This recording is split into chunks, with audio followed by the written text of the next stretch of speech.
ಮುಂದಿನ ರಾಶಿ ವೃಶ್ಚಿಕ ರಾಶಿ. ರಾಶ್ಯಾಧಿಪತಿಯಾಗಿರ್ತಕ್ಕಂಥ ಕುಜ ಧನುಸು ರಾಶಿಯಲ್ಲಿ ಸಂಚಾರ ಮಾಡ್ತಾ ಇದ್ದಾನೆ.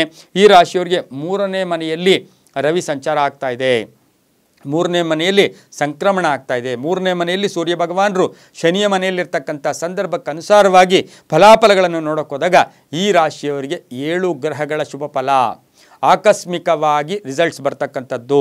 ಹಾಗೆ ಅನಗತ್ಯ ಖರ್ಚುಗಳು ಕೂಡ ಜಾಸ್ತಿ ಇರುತ್ತೆ. ಆದಾಯ ಜಾಸ್ತಿ, ಖರ್ಚು ಕೂಡ ಜಾಸ್ತಿನೇ ಇರುತ್ತೆ. ಆರ್ಥಿಕವಾಗಿ ಸ್ವಲ್ಪ ಹುಷಾರಾಗಿರಬೇಕು. ಮನೆ ಕಟ್ಕೊಳ್ಳೋ ಯೋಗ ಇರುತ್ತೆ.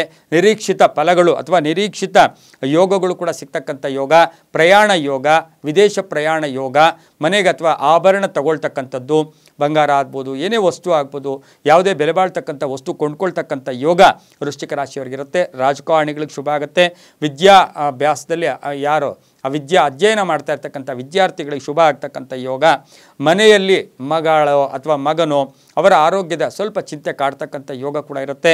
ಬಂಧುಗಳ ಜೊತೆ ತುಂಬ ಚೆನ್ನಾಗಿರುತ್ತೆ. ಹಾಗೆಯೇ ವಿಶೇಷವಾಗಿ ಪ್ರಯಾಣ ಯೋಗ, ಸಂಬಳ ಕೂಡ ಜಾಸ್ತಿ ಆಗ್ತಕ್ಕಂಥದ್ದು, ಬಡ್ತಿ ಸಿಗ್ತಕ್ಕಂಥದ್ದು, ಪ್ಯಾಕೇಜ್ ಚೇಂಜ್ ಆಗ್ತಕ್ಕಂಥ ಸಾಧ್ಯತೆ ವೃಶ್ಚಿಕ ರಾಶಿಯವರಿಗಿರುತ್ತೆ. ಮಹಿಳೆಯರಿಗೆ ಸ್ವಾವಲಂಬಿಗಳಾಗಿ ಏನಾದರೂ ವ್ಯಾಪಾರನೋ ಹೊಸದಾಗಿ ಏನಾದರೂ ಪ್ರಾರಂಭ ಮಾಡೋಕ್ಕೂ ಸಹ ವೃಶ್ಚಿಕ ರಾಶಿಯವರಿಗೆ ಇದು ಸಕಾಲ ಆಗಿರುತ್ತೆ. ಉತ್ತರ ಮತ್ತು ಪಶ್ಚಿಮ ದಿಕ್ಕಿನ ಪ್ರಯಾಣಗಳು ಶುಭಕರವಾಗಿರುತ್ತೆ.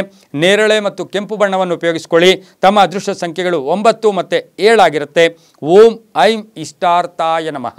ಓಂ ಐಂ ಇಷ್ಟಾರ್ಥಾಯ ನಮಃ ಈ ಮಂತ್ರವನ್ನು ಜಪ ಮಾಡ್ಕೊಳ್ಳಿ, ತುಂಬ ಒಳ್ಳೆಯದಾಗುತ್ತೆ.